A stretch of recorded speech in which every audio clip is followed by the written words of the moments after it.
Good morning friends, आप सभी का स्वागत है द स्टूडेंट्स चैनल में। आज हम एक नए टॉपिक के साथ उपस्थित हुए हैं। जो हमारा आज का नया टॉपिक है जीन पियाजे की शब्दावली। फ्रेंड्स, जीन पियाजे के संज्ञानात्मक विकास के सिद्धांत को पढ़ने से पहले हम जीन पियाजे की शब्दावलियों के बारे में पढ़ेंगे। अगर हम इसके बारे में अच्छे से समझ लेते हैं तो उनका सिद्धांत समझना आसान हो जाएगा। तो चलिए वीडियो को स्टार्ट करते हैं। तो पहला है स्कीमा, जिसे भी इंग्लिश में भी स्कीमा ही कहते हैं। बच्चे की जानकारी के छोटे छोटे खंड स्कीमा कहलाता है।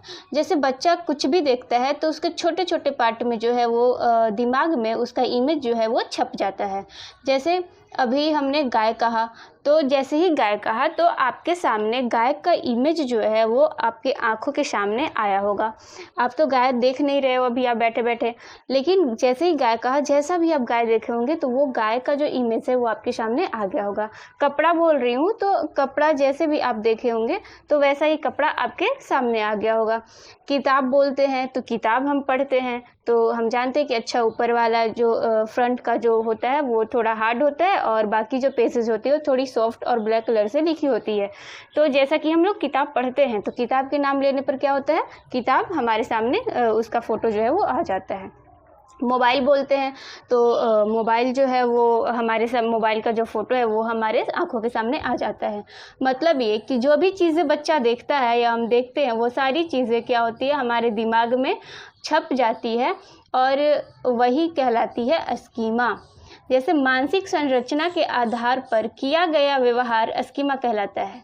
स्कीमा भी समय और परिस्थिति के अनुसार परिवर्तनशील है। इसे हम संग्रहगृह भी कहते हैं। संग्रहगृह मतलब कुछ भी हम देखते हैं तो उसे एक स्टोर कर लेते हैं अपने दिमाग में उस चीज़ को, वही स्कीमा कहलाता है। परिस्थिति के अनुसार परिवर्तनशील है। जैसे कि पहले के लोगों को आप अगर बोले, पहले जब स्क्रीन टच नहीं होता था, एक नोकिया का कीपैड मोबाइल चलता था, तो उस वक्त अगर आप मोबाइल का नाम लेते थे तो लोगों के सामने कैसा मोबाइल का फ़ोटो आता था, कैसे मोबाइल के बारे में वो सोचते थे, कीपैड के बारे में। लेकिन अब जब हम मोबाइल का नाम लेते हैं तो बहुत कम लोग होंगे जो कि कीपैड के बारे में सोचते होंगे। ज़्यादातर हम कौन सा मोबाइल यूज़ करते हैं, स्क्रीन टच, और उसी मोबाइल के बारे में जैसे ही मोबाइल का नाम आता है तो उसी का जो इमेज है वो रिफ्लेक्ट करता है, वो हमें हमारी आंखों के पास आता है, हमारे दिमाग में आता है। तो वही क्या हो गया, परिस्थिति के अनुसार परिवर्तनशील है, यानी कि परिस्थिति के अनुसार क्या हो गया, परिवर्तन हो गया। जैसे कि अब हम मोबाइल को स्क्रीन टच मोबाइल है, इसे हम मोबाइल के रूप में देखते हैं। अगर हम किसी शॉप पे जाते हैं तो वो वहाँ पे एक कैलकुलेटर है तो लेकिन दिख रहा है मोबाइल की तरह। शॉपकीपर अगर पूछता है कि ये क्या है तो आप बोलते हो कि ये एक मोबाइल है, तो फिर वो आपको बताता है कि नहीं, ये मोबाइल नहीं, ये कैलकुलेटर है। वो आपके साथ भी थोड़ा सा ऐसे चेक करता है कि आप क्या कह रहे हो, तो वो बताता है कि नहीं, ये मोबाइल नहीं, ये कैलकुलेटर है। तो आपके दिमाग का जो स्कीमा में जो भी इमेज जो छपी हुई है कि मोबाइल ही केवल इस टाइप का रहता है, तो वो थोड़ी सी परिवर्तन हो जाएगी कि नहीं, इस टाइप का कैलकुलेटर भी होता है। अब नेक्स्ट है स्कीम्स, व्यवहारों का संगठन जिसे दोहराया जाता है। सॉरी, यहाँ पे थोड़ा सा टाइपिंग में गलत हो गया है, दोहराया जाता है मतलब ऐसी कोई भी चीज़ें जिसे हम बार बार करते हैं, दोहराते हैं, तो सारी चीज़ें स्कीम्स हो गई। एक पैटर्न बना होता है कि हमें इसी तरीके से हर रोज़ बार बार यही चीज़ें करनी है। तो जैसे कि बच्चा जो है वो प्रतिदिन स्कूल जाता है, उसके नियम के अनुसार बच्चा सुबह उठता है, स्नान करता है, ड्रेस पहनता है, टाई बेल्ट लगाता है, नाश्ता करता है, शूज़ पहनता है और उसके बाद फिर वो स्कूल जाता है। 8 बजे तक उसकी स्कूल है तो स्कूल चला जाता है। फिर वो 2-2:30 बजे छुट्टी होती है, आता है, थोड़ा फिर से खाता है, फिर खेलने चला जाता है, फिर शाम को बैठ जाता है पढ़ने के लिए। तो ये डेली की रूटीन है उसकी, यानी कि डेली बेसिस पे उसका जो ये जो काम है वो चल रहा है। तो ये किस में आ गया, स्कीम्स में आ गया। हम खाते हैं तो खाने से पहले हाथ धोते हैं, फिर खाते हैं, फिर खाने के बाद फिर से हाथ धोते हैं। तो ये सारी चीज़ें क्या हो गई, ये स्कीम्स हो गई कि हम बार बार एक ही चीज़ को करते रहते हैं, एक पैटर्न हो जाता है। ऐसे रीजनिंग में भी होता है कि एक पैटर्न बना होता है कि 2 के बाद 6 है, 6 के बाद 8 है, तो 8 के बाद क्या होगा, तो हम समझ जाते हैं कि अच्छा ये 2 का गैप करके लिखा हुआ है तो 8 के बाद 10 आएगा। तो ये सारी चीज़ें स्कीम्स में आ गई।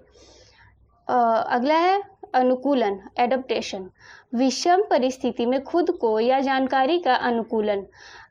कैसी भी परिस्थिति हो उसके अनुसार हम अपने आप को ढाल लेते हैं, ना कि उस परिस्थिति को अपने अनुसार ढाल लेते हैं। हम उस परिस्थिति में खुद को ढाल लेते हैं, वही हो जाता है अनुकूलन। कैसी भी चीज़ें हों, कैसी भी परिस्थिति हो, उस अनुसार हम खुद को अनुकूलित कर लेते हैं। जैसे हम गर्म क्षेत्र में रहते हैं और यहाँ से जम्मू कश्मीर जैसे ठंडी क्षेत्र में जाते हैं, तो हम वहाँ के मौसम के अनुसार खुद ही ढल जाते हैं। जैसे कि अगर हम ठंडी क्षेत्र में गए तो वहाँ पे हम स्वेटर लेकर के जाते हैं, स्वेटर पहनते हैं, कुछ गर्म कपड़े पहनते हैं। तो ये सारी चीज़ें हम खुद को ढाल रहे होते हैं मौसम के अनुसार, ना कि मौसम को हम अपने अनुसार ढालते हैं।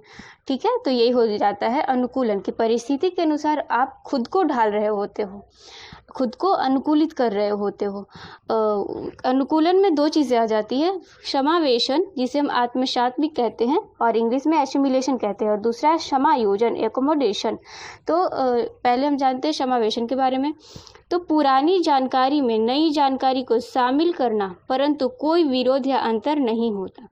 जैसे बच्चा अगर बिल्ली देखता है तो उसे बिल्ली कह देता है, लेकिन जैसे कुत्ता बिल्ली को बिल्ली उसकी मम्मी ने बता दिया कि ये बिल्ली है, तो अब कुत्ता देखता है तो उसको भी देखता है कि उसकी भी 4 टांगे हैं, एक पूंछ है, तो उसको भी बच्चा जो है वो बिल्ली ही कह देता है।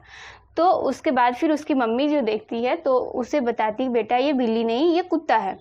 तो ये दिमाग में बच्चा को ये नहीं आता है कि क्यों इसे मम्मी ने कुत्ता कहा, क्यों इसे मम्मी ने बिल्ली बताया। बस मम्मी ने बता दिया कि ये कुत्ता है तो उसे वो मान लिया कि अच्छा ठीक है ये कुत्ता है, और इसे बिल्ली कहा तो ये ठीक है ये बिल्ली है। वो मान लिया, वो कोई अंतर नहीं किया है कि क्यों है, क्या है, कैसे, कुछ नहीं, बस है, वो मान लिया। और उस दिन से फिर कुत्ता को कुत्ता, बिल्ली को बिल्ली बोलना शुरू किया। तो जो भी चीज़ बोली गई उसे बताई गई। पहले पुरानी जानकारी में नहीं, मतलब पुरानी ये थी कि जिसकी भी 4 टांगे और एक पूंछ होती है वो बिल्ली होता है, तो कुत्ता को बिल्ली समझ बैठा। लेकिन नई जानकारी उसमें ये आई कि बेटा ये बिल्ली नहीं ये कुत्ता है, तो वो समझ गया कि अच्छा ये बिल्ली नहीं, 4 टांगे और एक पूंछ वाले कुत्ते भी होते हैं, यानी ये कुत्ता है। क्यों है, कैसे, उसे कोई पता नहीं, अंतर नहीं पता। तो ये क्या हो गया, जो भी कहा गया वो मान लिया, तो ये क्या हो गया, समावेशन। और दूसरा है समायोजन, जिसे हम इंग्लिश में एकोमोडेशन कहते हैं। नई जानकारी और पुरानी जानकारी में विरोध उत्पन्न होता है, अंतर करना बच्चा शुरू करता है। जैसे मम्मी ने कहा कि बिल्ली ये है और वो कुत्ता है, कुत्ता और बिल्ली में जब तक अंतर नहीं किया था, जो भी मम्मी ने कहा वो मान लिया, तो ये हो गया समावेशन। लेकिन बच्चा ने सोचा कि मम्मी ने क्यों बताया कि यह कुत्ता है और क्यों बताया कि यह बिल्ली है, दोनों में अंतर क्या है। जब दोनों में अंतर बच्चा जानता है कि अच्छा ये भों भों का आवाज़ करता है तो ये कुत्ता है, ये म्याऊं म्याऊं का आवाज़ करता है तो ये बिल्ली है। तो मतलब आवाज़ के माध्यम से बच्चा जो है वो कुत्ता और बिल्ली में फिर अंतर किया। तो जैसे ही अंतर जब बच्चा किया कि ये भों भों किया तो ये कुत्ता है, ये म्याऊं म्याऊं की तो ये बिल्ली है, तो जब बच्चा अंतर कर लिया दोनों में, तो ये हो गया समायोजन। योजन से आप याद रख सकते हैं कि योजना बनाता है बच्चा कि दोनों में आखिर अंतर क्या है, मम्मी ने ऐसा क्यों बोला, दोनों के ही 4 टांगे पूछे तो फिर दोनों में अंतर क्या है।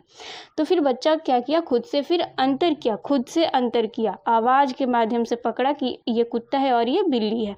तो जैसे ही अब बच्चे के कान में भों भों की आवाज़ जाती है तो बच्चा कुत्ता बोलता है, म्याऊं म्याऊं की आवाज़ जाती है तो बच्चा बिल्ली बोलता है। ठीक है, तो पहले तो जो बोला गया था वो मान लिया कि ये कुत्ता ये बिल्ली है, तो ये समायोजन हो गया। लेकिन जब दोनों में बच्चा अंतर कर लिया कि इसकी आवाज़ भों भों है तो ये कुत्ता है, म्याऊं म्याऊं है तो ये बिल्ली है,